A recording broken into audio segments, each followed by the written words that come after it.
lubog ka na, ilulubog ka pa. May mga kapamilya kasi talaga tayo mga kasinag na ganyan, hindi natutuwa sa pag-angat ng kapamilya.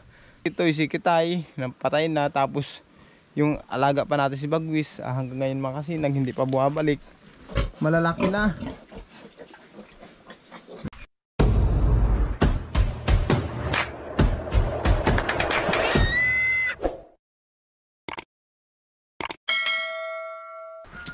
Yo, what's up mga kasinag, magandang hapon. May nagko-comment kasi na gusto daw makita yung mga alaga akong baboy.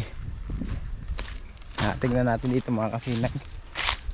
Maya kasi mga kasinag, bandang alas 3 tawag nito, sunduin ko naman si Mrs. Kanina kaya hinatid ko doon sa Barangay Bito para mag-attend ng seminar. Dito yung mga alaga akong baboy mga kasinag. Ayan o.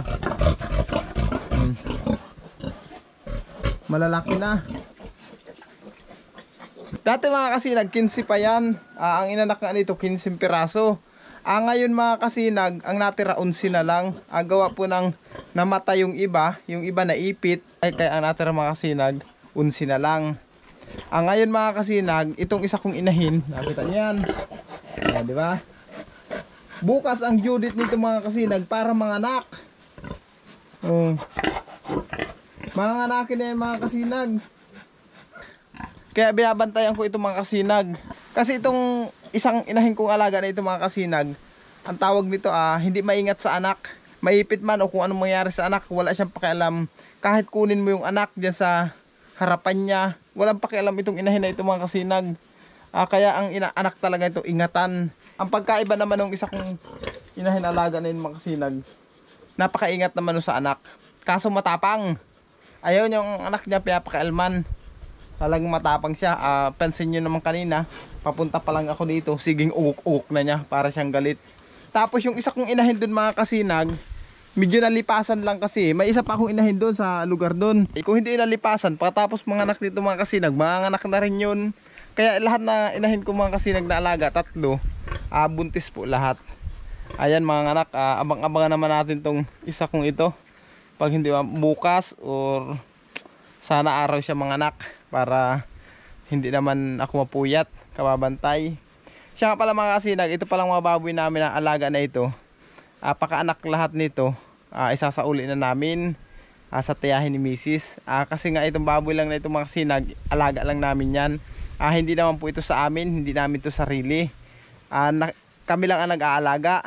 Ang partihan namin mga kasinag, labas ang gastos, hati kami sa tubo.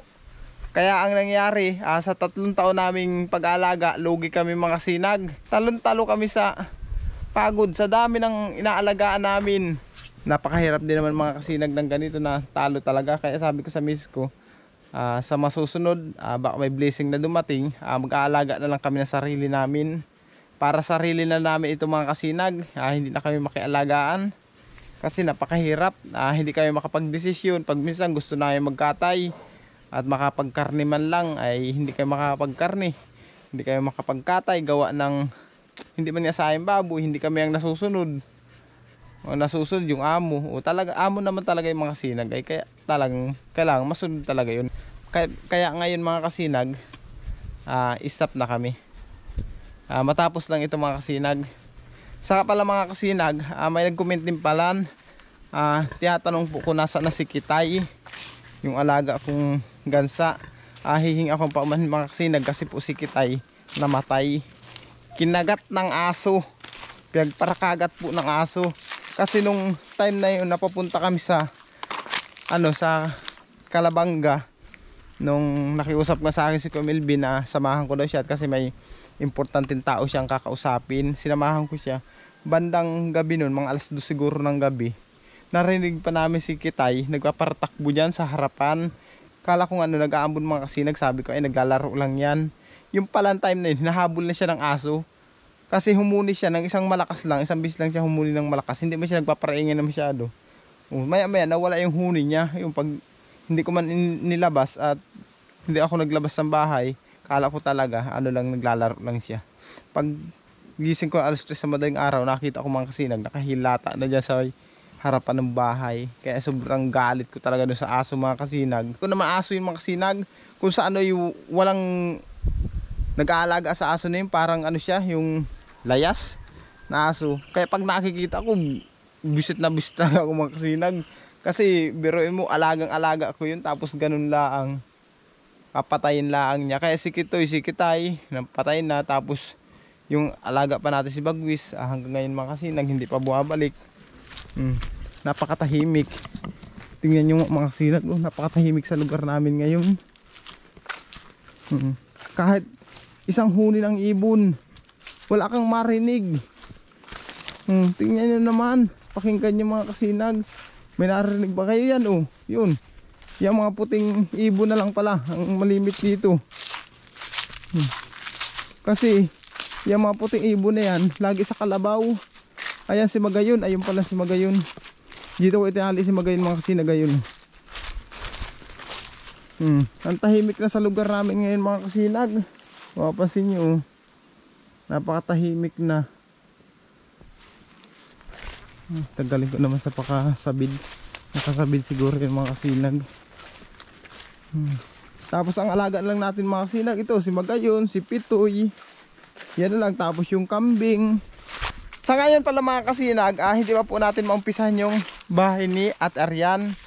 Gawa ng nag-order pa ako mga kasinag, haligi para doon sa bahay ni Ate Arian. Kasi kung papabuhusan kasi natin ang haligi mga kasinag, bibili tayong bakal, mga simento, baka hindi magkasya yung budget. Kasi yung budget mga kasinag, hindi naman pwedeng lahat ubos natin dun sa bahay ni Ate Arian. Kailangan budgetin natin mga kasinag na maayos lang yung bahay nila, na may komportable silang masisilungan, na okay yung bahay mga kasinag. Kagaya yung ginawa natin doon sa matanda kay Tatay Nicolas Baca, yung tinulungan natin ng nakaraang taon. Ganun din sana mga kasinag. Tapos yung susubra na pera, yun naman ang maging pundo dun sa anak niya na may sakit, na dagdagan na lang. Kung sino pang mga gustong tumulong at magpaabot ng tulong, yun naman ang paglaanan namin mga kasinag. Sana matapos muna yung bahay ni Ate Arian. Sa ngayon mga kasinag, hindi pa maumpisahan kasi yung order ko na haligi, hindi pa dumarating. Pati yung kahoy na gagamitin natin dun, hindi pa nadating. Oras na dumating yun mga kasinag, tapos nakaready na dun, bibili na tayo ng mayero, mga materialis na gagamitin. Para pag nakumpleto natin mga kasinag yung materialis, yung mga gagamitin sa bahay ni Ate Arian, kami na ang gagawa ng mga kasinag. Ang grupo ng Team Lakas, mga grupo ko, kami na ang gagawa ng mga kasinag. Walang bayad po, libre po yun. Sa mga pa-snack, merienda, sagot ko rin yun mga kasinag. Sa mga pananghalian, ako nang bahala ng mga kasinag. Yun naman ang parang tulong ko kay Ate Arian. Kaya nagpapasalamat din ako sa Team Lakas na at tutulungan nila ako. Mabuo lang yung bahay ni Ate Arian. Kasi mga kasinag, kung kukuha pa ako ng gagawa at tatayo ng bahay, napakamahal din mga kasinag.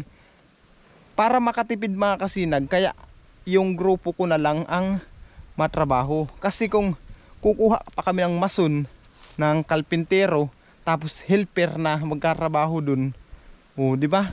Sayang naman mga kasinag. Magkano rin ang bayad sa kalpintero dito? 600. Ang helper 400. Di ba? Mas maganda din mga kasinag na kami na lang ang magtrabaho para makaminus na. Hindi na mababawasan yung pera mga kasinag. Kaya kami na, hindi na kami kukuha ng iba pa. At sa mga susunod na araw, update ko kay mga kasinag.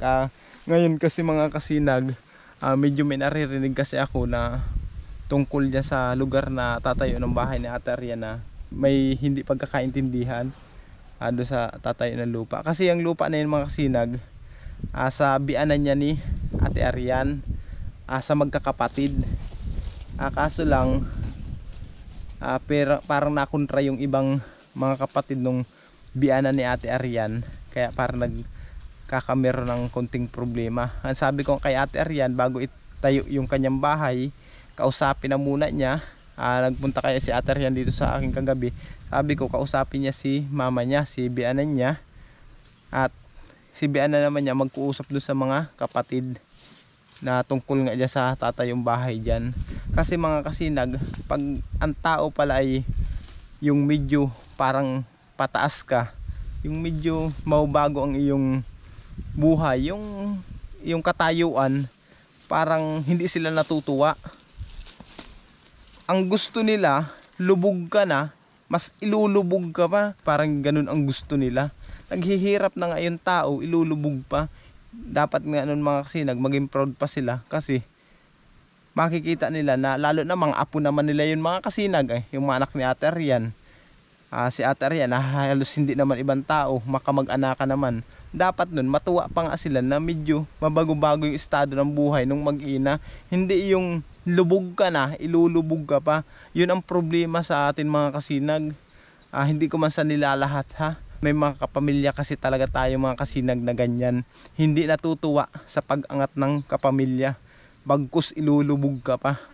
Kaya sa mga nag-sponsor, maraming salamat po sa tiwala at suporta nyo talaga. Nagpapasalamat po ako ng marami. Ang pundo diyan mga kasinag, kagayang kahapon, kinuha ko mga kasinag yung nagpadala nga para doon kay Ate Arian. Kasi yung iba noon nakuha ko na. Kahapon punta nga ako doon, nasiraan pa tayo ng motor, na-flat pa yung motor natin. Kaya nagpapasalamat din ako sa mahal na Panginoon at hindi ba rin man kami pinabayaan. Nasiraan man kami, malapit lang sa pagawaan. Kasi napakalayo nito mga kasinag, si Rumat papuntang Tiambak o Naga, napakalayo. Kung malayo kami sa pagawaan ay magtutulak kami. Grabe hirap danasin namin. Okay lang sa akin yun. Makita ko lang na maging okay sila Ate Arian, maging masaya sila sa mga nakakamit nila ngayong mga blessing. Kaya nagpapasalamat ako sa mahal na Panginoon mga kasinag at nagtiwala kayo sa akin na maging tulay para matulungan si Ate Arian. Kaya thank you Lord talaga. Kaya hanggang sa ngayon mga kasinag, pasensya na muna ha. Sa masusunod araw ko kayo i-update sa bahay ni Ate Arian. At itong kalabaw po si Magayon nagsarabid-sabid na, galit na ito at hindi ko yata inintindi. Marunong ka dapat kasi matuto ka mag-alis ng sabid mo.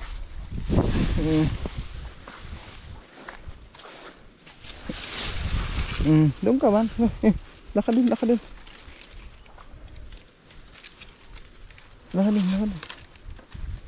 huwag kang sumuot dyan, magkapos ka dyan.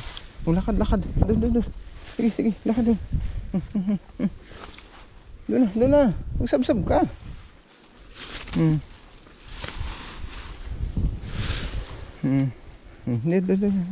Dito. Huwag akong harangan. Kaya abang-abangan nyo mga kasinag sa pagbuo namin doon, sa pagbuo ng bahay ni Ate Arian. Abang-abangan nyo mga kasinag. Ayan si Magayon Nasa mga alaga ko mga kasinag, focus na lang ako kay Magayon, kay Pitoy. Matapos lang itong bahay ni Ate Arian mga kasinag. At sa mga susunod, yung bahay ko naman ang ayusin ko.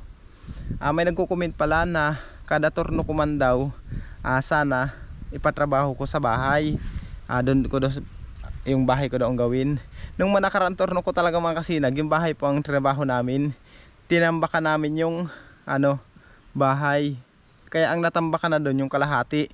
Sa susunod naman mga kasinag, papatambakan ko naman uli yung kalahati, yung 2 kwarto ng bahay. Kasi habang mainit pa ang panahon, hindi pa nagpaparaulan na masyado. Gusto ko kasi mga kasinag na mabubunga na yan, na maayos kahit yung bubong lang, kahit yung mga flooring, yung mga kusina, tapos yung CR, pahuli ko na muna yung basta mabubungan ko lang itong buong kabahayan mga kasinag. Yan lang muna ang hinahangad ko ngayon, kasi hindi namang kaya ng ating budget. Kasi pag may sumusubra nga lang naman sa nasahod ko, yun lang ang ipinapagawa ko. Hindi naman kalakihan ang sasahod ko sa YouTube mga kasinag. Pag minsan nasubra, pag minsan tama lang. Kaya laking pasalamat ko sa mahal na Panginoon, at lalong lalo na sa inyo mga kasinag. Hanggang ngayon laking tulong pa rin ang nagagawa niyo sa akin sa hindi pag-skip ng ads. Kaya laking pasalamat po talaga ako ng mga kasinag. Kaya ngayon mga kasinag, antay-antay na lang po natin kung sakali man na bumalik pa si Bagwis, makita si Bagwis, ma-update ko kayo. Sa ngayon wala napakatahimik ng mga sinag oh. Wala kasi tayong balita mga kasinag kung nasaan na or ano nangyari kay Bagwis. Hindi ko na nababalitaan mga kasinag. Ang nangyayari dito, kada maglipat ako ng Kalabaw, pumunta ako dito, yung mga alaala na lang mga kasinag yung nakakausap ko, kagaya sa area na ito. May isang video ako nun mga kasinag na nag viral sa area na ito mismo, yung yung may thumbnail na usap tayo, yung may title na abangan si Bagwis sa Born to be Wild, yun yata yun. Yun, nag viral ko yun mga kasinag, dito yun sa area na ito. Yun na lang, pag minsan naiisip ko yung mga ganung bagay. Tapos yung nag-viral ko pang video doon, yung naligo si Bagwis, yung basta pag naalala ko yung mga kasinag, tanging alaala na lang ang naiwan sa akin ni Bagwis. Kaya nagpapasalamat din naman ako kay Bagwis, at lalo sa mahal na Panginoon, nakilala ako dahil kay Bagwis. Siguro ito rin naman ang blessing na ipinagkalob sa akin ng mahal na Panginoon. Grabing hirap din man kasi ang naranasan ko nung mga panahon na yun mga kasinag, kaya ito siguro ang blessing na ibinalik sa akin ng mahal na Panginoon. Hindi man ako sinuwerte sa ibang bansa, sa abroad, nandito pala, pero marami akong aral na natutunan mga kasinag sa pagpunta ko ng ibang bansa. Marami akong natutunan, kaya hanggang ngayon hindi ko kinakalimutan yun, yung aral na natutunan ko dun. Nabago talaga ang buhay ko, maraming nabago sa akin mga kasinag. Simula nung nag-abroad ako, maraming nabago sa akin. Ayan si Magayon no. Ay, so wag mo manunuag ha. Kaya nagpapasalamat ako. Shout out pala sa lahat ng tumulong sa akin noon nung mga panahon na na blacklist ako sa Dubai. Shout out sa inyo idol. Sa mga nagbayad sa sa overstay ko, sa mga nagbili ng ng pampasalubong ko sa mag-iina ko. Nagpapasalamat ako ng marami. Hindi ko na isa-isa ang pangalan nyo. Alam nyo naman kung sino kayo. Si Lord na po ang bahala sa inyo. Thank you so much talaga. Sa dami ng idinaldal ko sa inyo mga kasinag, makakalimutan ko. Ayusin ko pala yung kulungan ng baboy. Ayusin ko at mga anak na, ayawa naman ang mga anak ko mga kasinag kung maiipit din lang. Kaya ayusin ko na yung mga kasinag.